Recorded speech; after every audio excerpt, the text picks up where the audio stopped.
Libro de Hechos, capítulo 19, para empezar el primer versículo. Aconteció que entre tanto que Apolos estaba en Corinto, Pablo, después de recorrer las regiones superiores, vino a Éfeso y hallando a ciertos discípulos les dijo: ¿recibisteis el Espíritu Santo cuando creísteis? Y ellos le dijeron: ni siquiera hemos oído si hay Espíritu Santo. Entonces dijo: ¿en qué pues fuisteis bautizados? Ellos dijeron: en el bautismo de Juan. Dijo Pablo: Juan bautizó con bautismo de arrepentimiento, diciendo al pueblo que creyesen en aquel que vendría después de él, esto es, en Cristo, en Jesús el Cristo. Cuando oyeron esto, fueron bautizados en el nombre del Señor Jesús. Y habiéndoles impuesto Pablo las manos, vino sobre ellos el Espíritu Santo y hablaban en lenguas y profetizaban. Eran por todos unos 12 hombres. Y entrando Pablo en la sinagoga, habló con denuedo por espacio de 3 meses, discutiendo y persuadiendo acerca del reino de Dios. Pero endureciéndose algunos y no creyendo, maldiciendo el camino delante de la multitud, se apartó Pablo de ellos y separó a los discípulos, discutiendo cada día en la escuela de uno llamado Tirano. Así continuó por espacio de 2 años, de manera que todos los que habitaban en Asia, judíos y griegos, oyeron la palabra del Señor Jesús. Y hacía Dios milagros extraordinarios por mano de Pablo. De tal manera que aun se llevaban a los enfermos los paños y delantales de su cuerpo, y las enfermedades se iban de ellos y los espíritus malos salían. Pero algunos de los judíos, exorcistas ambulantes, intentaron invocar el nombre del Señor Jesús sobre los que tenían espíritus malos, diciendo: os conjuro por Jesús, el que predica Pablo. Había 7 hijos de una tal Esceva, judío, jefe de los sacerdotes, que hacía esto. Pero respondiendo el espíritu malo, dijo: a Jesús conozco y sé quién es Pablo, pero vosotros, ¿quiénes sois? Y el hombre en quien estaba el espíritu malo, saltando sobre ellos y dominándolos, pudo más que ellos, de tal manera que huyeron de aquella casa desnudos y heridos. Y esto fue notorio a todos los que habitaban en Éfeso, así judíos como griegos. Y tuvieron temor todos ellos, y era magnificado el nombre del Señor Jesús. Y muchos de los que habían creído venían confesando y dando cuenta de sus hechos. Asimismo, muchos de los que habían practicado la magia trajeron los libros y los quemaron delante de todos. Y hecha la cuenta de su precio, hallaron que eran 50.000 piezas de plata. Así crecía y prevalecía poderosamente la palabra del Señor.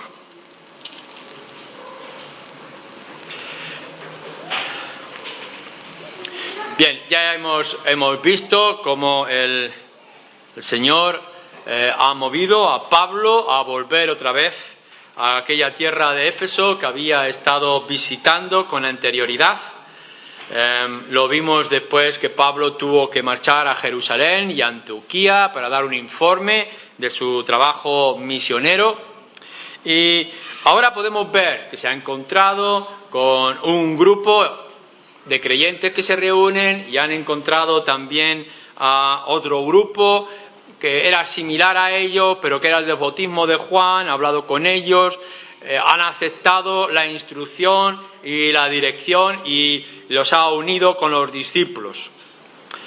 Y mientras tanto ha surgido una especie de tensión, de lucha u oposición en la sinagoga judía, de tal manera que después de un tiempo, de varias semanas de estar allí proclamando el Evangelio, ha tenido que salir y ha sacado a todo el grupo de los creyentes del ámbito judío y los ha presentado delante del otro grupo de comunidad de creyentes.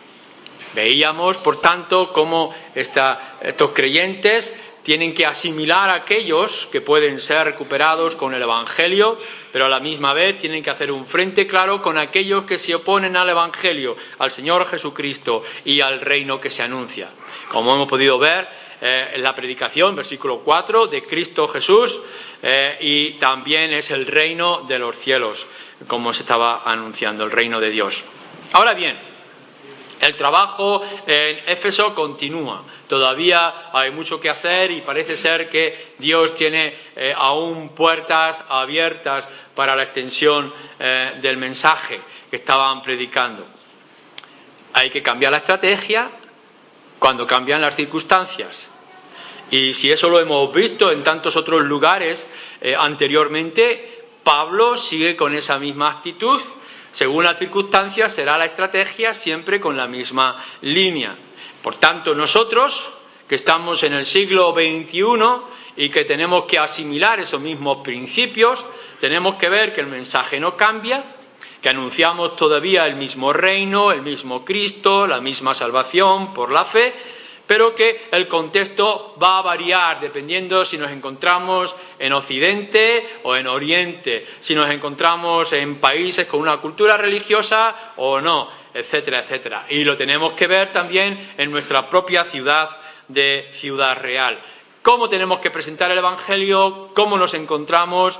¿Cómo debemos de actuar? Bien, Pablo sigue dándonos lecciones, no las únicas, no serán las últimas, pero he aquí que hay algunas cosas que deberíamos de tener en cuenta y aplicar en nuestras propias vidas. Fijaros en el versículo 9 y 10, que como algunos se endurecieron maldiciendo, el Evangelio Pablo termina de romper con esa parte de sinagoga judía que rechaza el Evangelio, se separa a los discípulos y se reúne en la escuela de uno llamado Tiranno. ¿Qué es esto?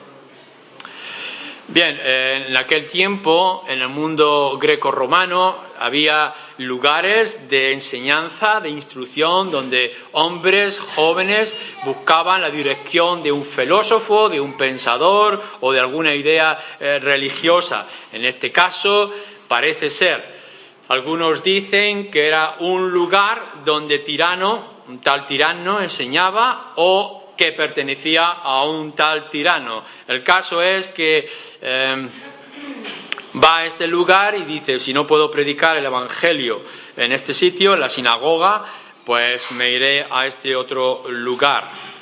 Uno de los textos, de los manuscritos que nos han quedado del principio, no sabemos si es original o no, de los textos occidentales, de los muchos que se han utilizado para las traducciones, añade que Pablo enseñaba en la escuela del llamado Tiranno entre las 11 y las 4 de la tarde.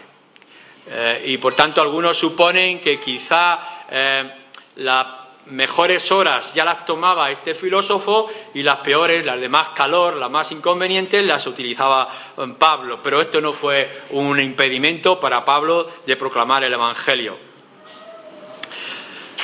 Un lugar público para discutir de las Escrituras y presentar el reino.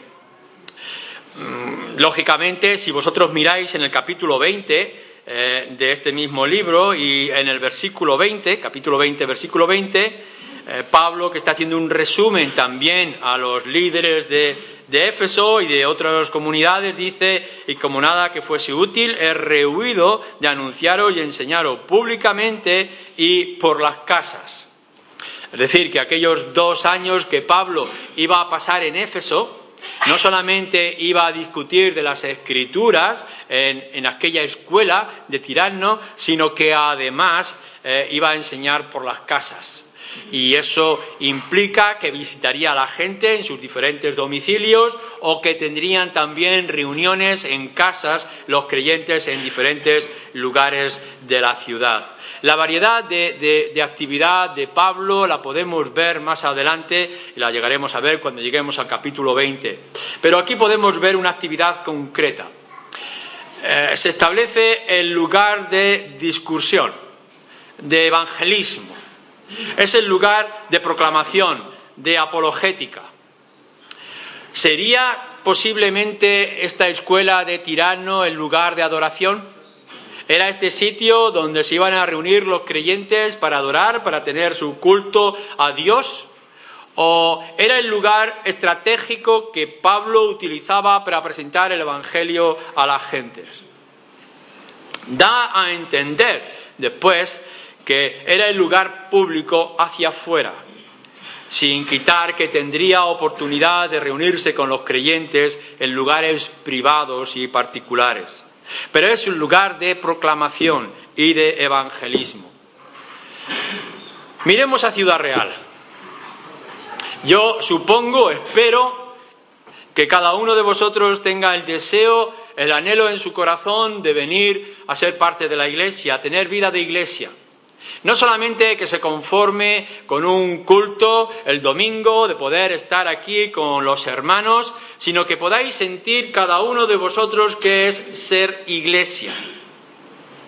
El hecho de que seamos parte, miembros los unos de los otros de un cuerpo, nos da señal de que tenemos perspectivas, tenemos un horizonte que nos es común.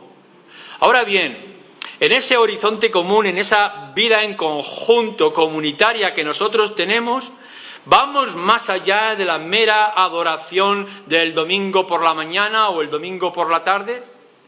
¿No pensáis, creéis que a la luz de las Escrituras deberíamos de tener en nuestro corazón el ir más allá? Pablo no se va a conformar con reunirse con los creyentes que se habían quedado con Aquila y Priscila, o los creyentes que ahora han venido de ese trasfondo de Juan el Bautista, sino que además está buscando de seguir extendiendo el Evangelio.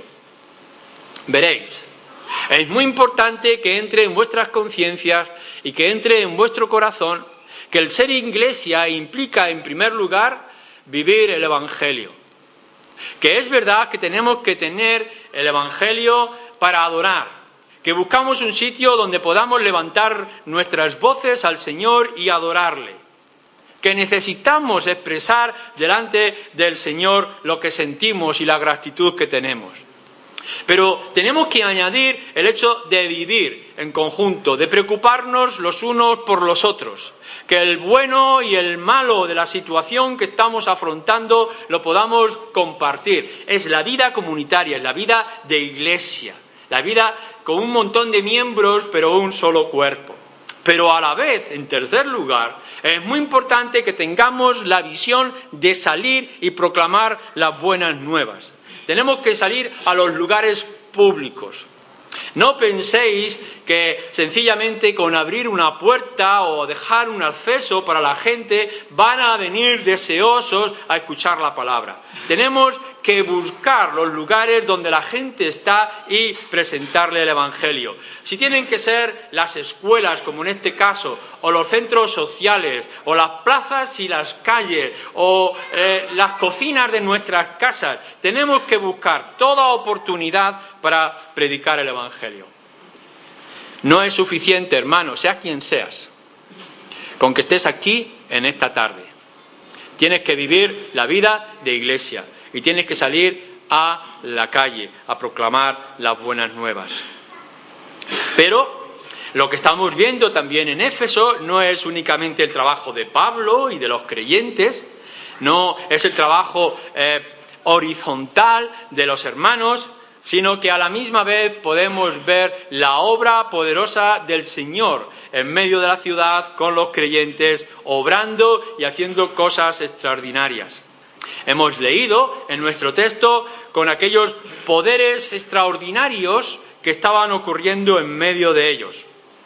Literalmente lo que nos está diciendo nuestro texto que eran poderes de los no corrientes, dándonos a entender de que en la vida de iglesia y en la vida de proclamación del Evangelio en Éfeso había milagros corrientes, que de vez en cuando el Señor hacía cosas extraordinarias, pero que también Dios en la vida de los creyentes hacía cosas ordinarias, cosas de cada día.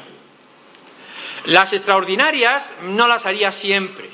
En el capítulo 18, el versículo 19 al 21, hemos visto cómo obraba el Señor, pero a veces no hacía nada extraordinario y la gente se convertía, o en otros lugares de los que podía ir visitando, como en las ciudades anteriores. Tenemos que anhelar y esperar las obras extraordinarias del Señor. Por ejemplo, aquí nos está describiendo algo sorprendente, como que quizá algunos dicen las ropas que utilizaba Pablo para trabajar haciendo tiendas. El hacedor de tiendas utilizaba unos mandiles, unos lugares de fortaleza para coser el cuero, etcétera. La gente los arrebataba y se los llevaba, y que esos mismos delantales o ropas servían para que enfermos sanaran. Cosas extraordinarias que estaban ocurriendo. En otros lugares nos dice que incluso la sombra de Pedro era suficiente, cuando pasaba Pedro, que la sombra sanara a los enfermos. Cosas extraordinarias. Y tenemos que esperar las cosas extraordinarias. Pero no tenemos que olvidar las cosas que son ordinarias, las cosas corrientes. Esos milagros sencillos que ocurren cada día apenas sin darnos cuenta, pero que son también la mano del Señor para la salvación de pecadores. Había, cada día, cosas que ocurrían en la vida de los creyentes, en la vida de comunidad, que sorprendían. Pero a veces había como un arrebato de fortaleza y de gloria del Señor que sorprendía a toda la comunidad. Fijaros bien, y esto es importante cuando lleguemos al capítulo 20, cuando Pablo está haciendo un análisis de todo su ministerio. En todo el capítulo 20, del 18 al 30 y tantos, no vais a encontrar ni una sola señal a los prodigios y los poderes extraordinarios que Dios obraba. Pablo no va a decir cómo he podido ver los milagros y cómo la gente me tocaba y cogía mis ropas para sanación. Pablo no le da la importancia que en este momento la narración nos está describiendo.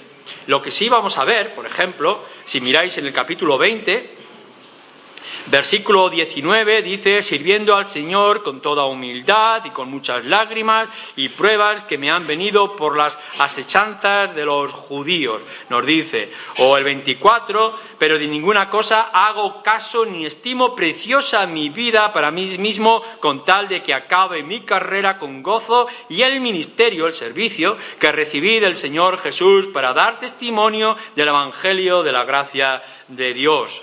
O el versículo 31, por tanto, velad, acordándoos que por 3 años de noche y de día no he cesado de amonestar con lágrimas a cada uno.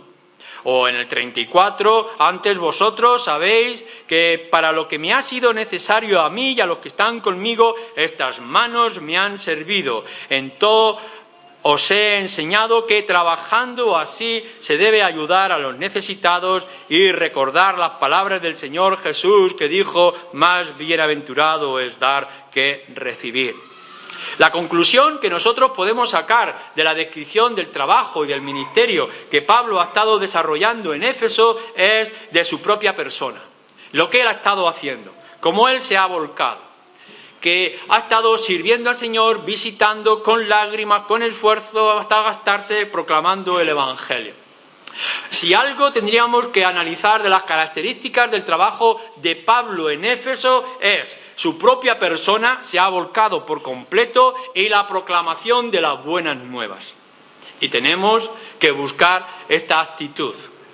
Tenemos que buscar el trabajo constante, la perseverancia. He aquí los lugares públicos donde tenemos que ir y decirle a la gente que el pecado es serio, pero que hay esperanza en Cristo Jesús. Decirle que el centro de todas las cosas, de la salvación, de la eternidad, es el Señor Jesucristo. Que hay un reino, pero que ese reino se alcanza a través de la fe del Señor Jesús. Y que lo tenemos que hacer con la palabra y lo tenemos que hacer con nuestras vidas. Y decir: amén. Vamos a seguir adelante perseverando en este trabajo, pero de vez en cuando el Señor viene con sus poderes extraordinarios, no corrientes, y obra cosas portentosas. Y tenemos que decirle al Señor: sí, obra, actúa. Los milagros extraordinarios que están ocurriendo los vemos desde incluso la carta del apóstol Pablo a los romanos, en el capítulo 12 y en otros lugares. Es una credencial apostólica. Las señales acompañaban a Pablo como acompañaron a Pedro. Pero aún así podemos ver que de vez en cuando el Señor nos deja sorprendidos, sin habla, cuando hace algo sorprendente. ¿No pudiera ser que la situación en la que estamos viviendo hoy necesitaríamos de una intervención especial de parte de Dios, que obrara de manera extraordinaria en medio de nosotros? El versículo 11 nos dice que es Dios el que lo hace. No es tanto que nosotros nos convirtamos en milagreros para hacer milagros. Pero sí es verdad que nos describe ahí que Pablo se convierte en el instrumento de Dios para hacer algo más y más sorprendente. ¿No será quizá que no podemos esperar la intervención de Dios, esos poderes extraordinarios, porque ni siquiera nosotros estamos haciendo las cosas ordinarias y corrientes que debiéramos de hacer? ¿No pudiera ser que estamos buscando la excusa de que Dios haga lo que Él nos ha mandado a nosotros hacer y no hacemos? Cada uno de nosotros, los creyentes, podríamos decir en esta tarde, queremos que la gente se convierta, que conozca acerca del Señor Jesús. Nos gustaría ver a nuestros familiares, a nuestros amigos, a la gente de la ciudad, rendirse a los pies del Señor Jesús. Pero ¿cómo creerán si no vamos y le predicamos el Evangelio? Y si nosotros pedimos que sea el Señor que intervenga con milagros y con prodigios, ¿no será como una excusa para quitarnos nosotros de nuestra responsabilidad? Tal como yo lo veo en el contexto del libro de Hechos y de todo el Nuevo Testamento es, tenemos que cumplir con nuestra responsabilidad. Tenemos que vivir nuestra vida como la vivía Pablo en Éfeso a lo largo de estos 2 o 3 años. Tenemos que darnos por completo, tenemos que gastarnos, tenemos que ponernos delante de todos, tenemos que ser públicos, que la gente vea qué somos, cómo actuamos, cómo nos damos, consumirnos por causa del Evangelio. Y a la misma vez tenemos que predicar las buenas nuevas. En toda oportunidad, de todas maneras, no podemos permitir que pase el tiempo y la gente no sepa que aquí hay un Evangelio que salva a los hombres y a las mujeres. Y entonces, si nosotros hacemos nuestra parte, si buscamos esa escuela para predicar y discutir el Evangelio, si vamos a la gente con las buenas nuevas, si nos ponemos delante de ellos con la palabra y con la vida, entonces podemos clamar, suplicar que el Señor intervenga y haga cosas extraordinarias. Necesitamos la intervención de Dios en nuestras vidas, en la vida de iglesia y en la vida de la ciudad. Pero ante todo necesitamos cumplir con nuestra parte y hacer lo que se espera de nosotros. Vamos a encontrarnos aquí, como podemos ver en el versículo 12, el enfrentamiento con la enfermedad, o si buscáis en el versículo 13, el enfrentamiento con exorcistas ambulantes, o en el versículo 19 nos encontramos con la magia. Fijaros todo el ambiente. Antes se nos ha descrito de los judíos en la sinagoga, el ambiente religioso judío, pero ahora nos está entrando en una situación de la enfermedad que afectaba en aquel tiempo, de esos espíritus malos que afectaban también a las personas, esos exorcistas ligados al mundo judío que iban ambulando por allí haciendo sus magias e imitando a Pablo y su poder. Y podemos ver el poder de la magia, que quemaron tantos libros con una riqueza inmensa de dinero. Estamos en enfrentamiento, hermanos. ¿No pensáis que lo que vamos a encontrarnos es una balsa de aceite y que vamos a encontrarnos todo llano y fácil? Por supuesto que no. Vamos a enfrentarnos con poderes grandes y terribles. El Evangelio se va a encontrar delante del fuego de los enemigos. Vamos a encontrar imitadores, rechazos, desprecios. ¿Estamos preparados y estamos listos? ¿No pensáis que quizá en las primeras escaramuzas que puedan venir escaparemos y correremos rápidamente huyendo de nuestras responsabilidades? Fijémonos, Dios cada día haciendo la obra normal. obrando en la vida de los de Éfeso, con Pablo obrando en nuestras propias vidas. Mañana saldrás, irás a tu trabajo, irás a dar tu paseo, por la tarde aprovecharás tus horas con la calle. ¿Vas a salir como un creyente? ¿Vas a ir esparciendo tu olor cristiano a todo aquel que esté a tu alcance? Tendrás oportunidades porque te cruzarás con gente, amigos, vecinos, conocidos, y tendrás la oportunidad de poder hablar de Cristo, quizá unas pocas palabras. Llegará el momento de que podrás salir y repartir unos folletos cristianos, o podrás comentar el último libro cristiano que has leído alrededor de una taza de café en el sofá de tu salón. ¿Estás dispuesto a hacer esta vida normal? Si estás dispuesto a buscar tu escuela pública, el sitio donde tú tienes oportunidad de presentar el Evangelio, el Señor te va a bendecir. El Señor va a estar contigo. Porque nos dice la Escritura, nos enseña que el Señor estará con nosotros y que de una manera sencilla, sin darnos cuenta, tendremos oportunidad incluso delante de los mismos reyes de presentar el Evangelio. Pero entonces, en ese momento de vida normal y corriente que tú tienes de un lunes, en esa actividad en tu trabajo, en ese encuentro con vecinos, en esa oportunidad que das a los vecinos y a la gente que hablen de ti, del cambio en tu vida, de tu actitud honesta y sincera, de esas palabras que has podido dejar en cierto contexto acerca del Señor Jesucristo, Dios mismo puede interrumpir y puede hacer cosas extraordinarias. En ocasiones el Señor lo hizo en el pasado y creemos que Él lo puede hacer en el presente. Rechazamos, por tanto, como hemos dicho, el milagrismo y enfatizamos la proclamación del Evangelio y el testimonio personal, diario y constante. Pero, como Iglesia, suplicamos que el Señor nos ayude en medio de este trabajo y haga cosas gloriosas. La historia nos enseña que tenemos que trabajar para la extensión del reino del Señor, hacer grandes cosas para el Señor. Y a la misma vez, Él puede traer un avivamiento y puede cambiar todas las cosas en un instante. Esperamos ese instante, esperamos ese momento, esa transformación que puede traer en la Iglesia y en nuestra sociedad, donde se cerrarán todos los lugares de pecado y se abrirán multitud de lugares de adoración. Pero mientras esperamos y suplicamos por ese momento, os digo a la luz de las Escrituras que tenemos que trabajar y buscar los lugares donde presentar, discutir acerca del Evangelio. Pero quiero añadir, además, a la luz de nuestro texto, el peligro que nos encontramos con los imitadores. Nos advierte aquí nuestro texto que había 7 hijos de un tal Esceva, que era judío, jefe de los sacerdotes, que hacía esto.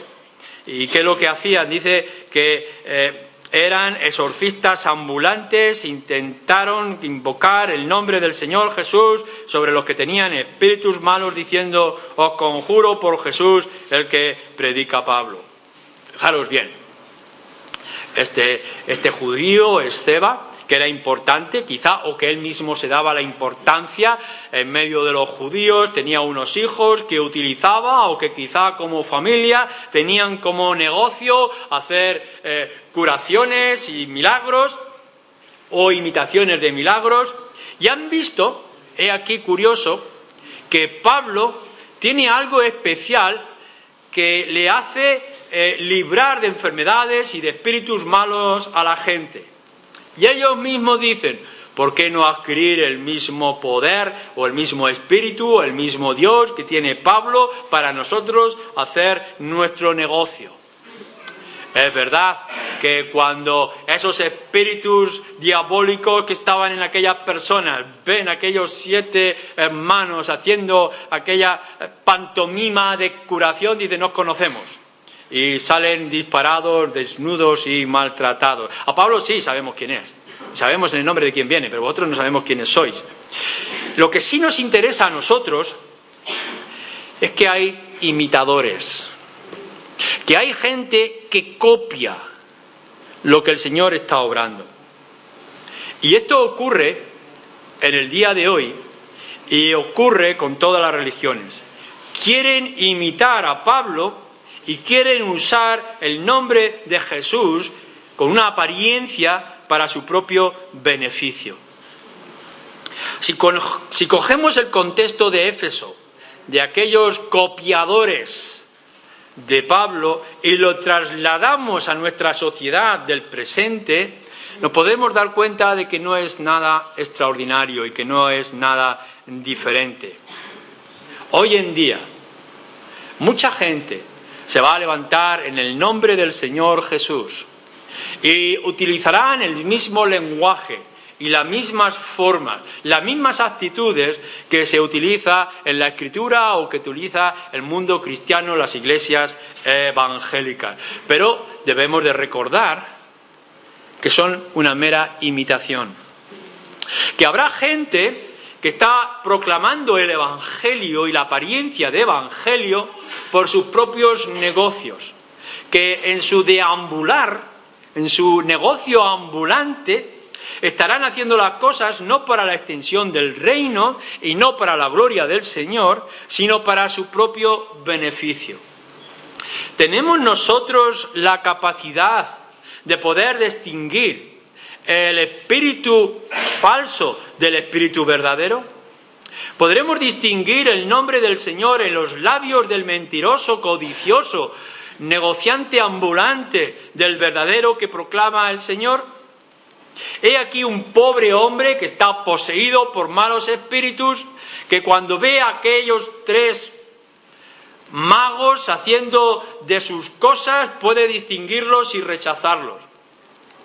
Yo a veces me temo, y con bastante evidencia me temo, que incluso muchos llamados cristianos no son capaces de distinguir un falso espíritu utilizando el nombre del Señor, que los verdaderos creyentes proclamando el nombre del Señor. No vamos a buscar, en primer lugar, el beneficio físico de las personas, sino la proclamación del Evangelio. La actitud de Pablo a la hora de obrar y de sanar y de librar de los malos espíritus no es simplemente esta de sanar de los malos espíritus, sino que esto es un instrumento para poder proclamar el Evangelio. El fin final de todas las cosas es que Cristo sea proclamado y el pecador se arrepienta y sea salvo. Si escucháis de alguna manera de estos imitadores llamados evangélicos, entre comillas, este mundo pseudo-cristiano que está a nuestro alrededor utilizando el nombre de Jesús únicamente para hacer sus milagros, rechazarlos, porque son falsos profetas y son falsos mensajeros. Tenemos que tener la capacidad, los creyentes, de distinguir lo bueno de lo malo, lo falso de lo verdadero. A lo largo del tiempo podéis haber visto que en cualquiera de las religiones que han llegado hasta nosotros, el nombre del Señor Jesús es apreciado. No importa si vais al Islam, si vais a las sectas religiosas, si vais al budismo, si vais a la fe Bahá'í o cualquier otra cosa que pueda ocurrir y moverse a nuestro alrededor, todos ellos respetarán e intentarán tener el nombre de Jesús en medio de sus filas, sus doctrinas y sus mensajes. E incluso gente que hablará de manera de novela acerca de Jesús y que nos presentarán una imagen de Jesús. Pero nosotros tenemos que conformarnos con este libro y lo que esta palabra nos dice acerca del Señor Jesús. Todo lo demás es un falso evangelio. Tenemos que contrastarlo todo con la pureza de la palabra del Señor, con el mensaje claro y poderoso del apóstol Pablo. Y todo aquello que sea diferente a lo que Pablo nos ha enseñado, las Escrituras nos han traído, tendremos que decir, sea anatema, es falso. Pero el Señor obrará a su tiempo. Es verdad que posiblemente vieron una oportunidad de negocio aquellos pseudo-judíos para negociar con el nombre de Jesús, pero al final las cosas se descubrirán.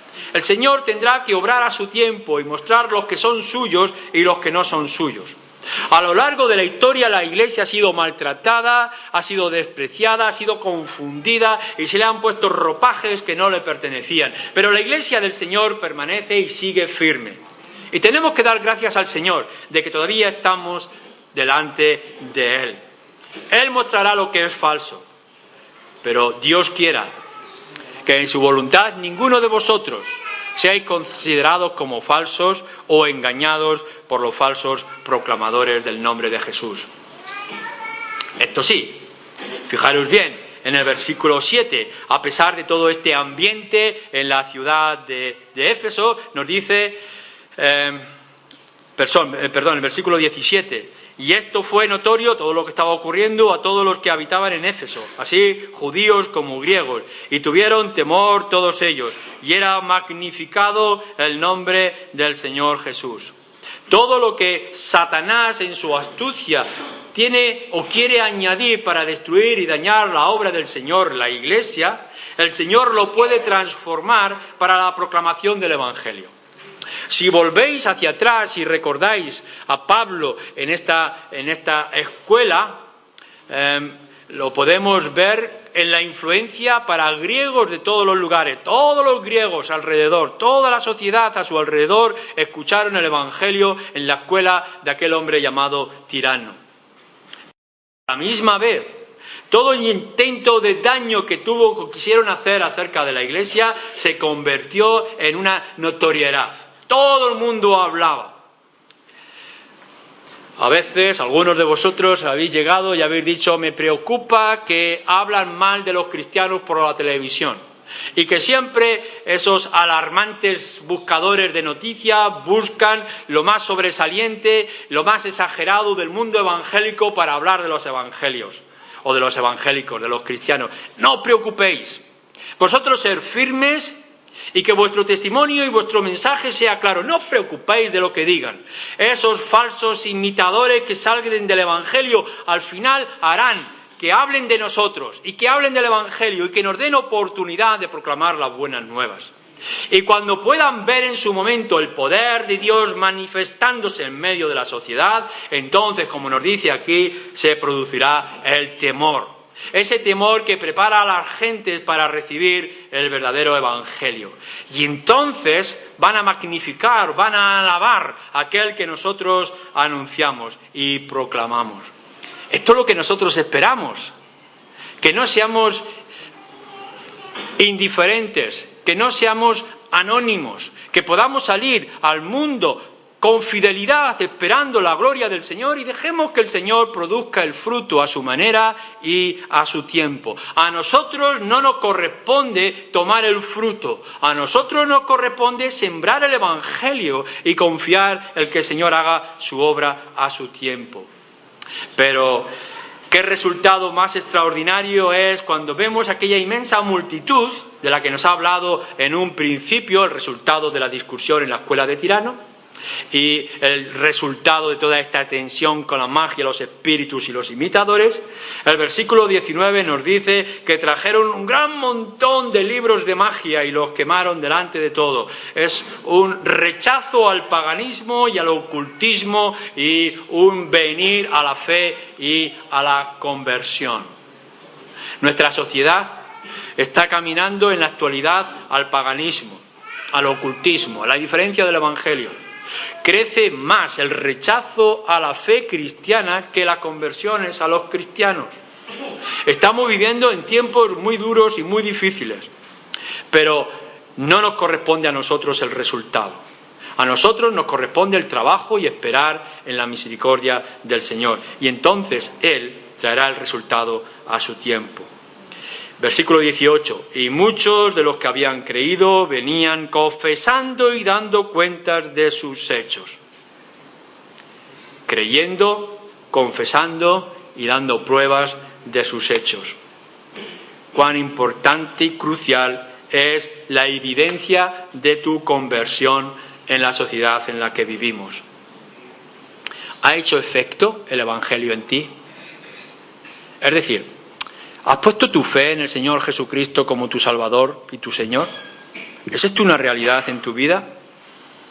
¿Has confesado lo que eras antes y lo que eres ahora? ¿Has dado testimonio de tu conversión a aquellos que quieren oírlo? Y en tercer lugar, ¿hay pruebas de ello? ¿Has traído tus libros de magia? Has traído todos tus hechos vergonzosos del pasado y los has quemado en una hoguera delante de todos. No nos vale únicamente que digáis que os habéis sido convertidos para que sigáis una vida corriente como la anterior. Necesitamos que aquella multitud venga en público en la ciudad de Éfeso y que digan: esto éramos, pero ya no somos. Esto creíamos, pero ya no lo creemos. Esto practicábamos, pero hemos dejado de practicarlo. Y que entonces la multitud pregunte: ¿dónde está este cambio? ¿Qué es lo que ha ocurrido? ¿Qué es lo que ha pasado en tu vida? Y podamos decir: nos dábamos cuenta de que éramos pecadores y hemos visto que Cristo Jesús vino a morir en la cruz para salvarnos de nuestros propios pecados. Buscar cada uno de vosotros esta conversión sincera en el Señor Jesucristo, identificar al verdadero Jesús anunciado, pero que cambie vuestras vidas de tal manera que podáis dar un testimonio poderoso a la sociedad. Entonces, podemos terminar de esta manera. El trabajo de la Iglesia es constante. El Señor obrará en las pequeñas cosas de cada día. Nos va a usar en la proclamación del Evangelio. Pero de vez en cuando el Señor podrá actuar y hacer milagros que abran los ojos, las conciencias, los corazones de la gente. Trabajamos y esperamos la obra del Señor. Predicamos el Evangelio con nuestra vida y con la palabra. Pero a la misma vez, dar pruebas de que vuestra vida ha cambiado y hacer que la gente sepa que vuestra vida ha cambiado y que ahora pertenece al Señor Jesucristo. Amén.